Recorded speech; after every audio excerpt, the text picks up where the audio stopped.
to for this season, so there are still some variations that we are working through. I must say it's sometimes difficult sitting in the meetings because I did say in the meeting it feels to me that to become the world champion you get punished by World Rugby with certain of the changes that they're talking about.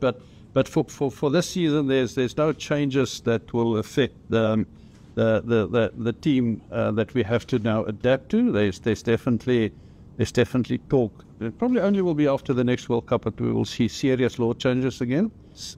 They put it under the banner of making the game more attractive, speed up play.